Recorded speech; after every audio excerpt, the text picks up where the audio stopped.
এটা কোন ব্রিজ? মেঘনা ব্রিজ। সারা জীবন মেঘনা ব্রিজ পার দিলাম টুল ভাড়া দিয়ে। আজকে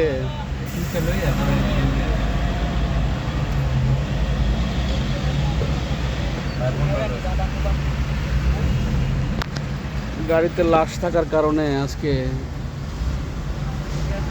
টোল ভাড়া নিচ্ছে না, এটা জানা বাকি ছিল। আমাদের সিরাজ ভাই ইন্তেকাল করেছেন, আমাদের গাড়ির চালক সিরাজ ভাই। ওনার লাশ নিয়ে এখন ওনার দেশের বাড়িতে যাচ্ছে। যাই হোক, অ্যাম্বুলেন্সে লাশ থাকলে বাংলাদেশ তথা কোথাও সারা কোথাও না টোল ভাড়া নেয় না, এটা আজকে জানা হলো।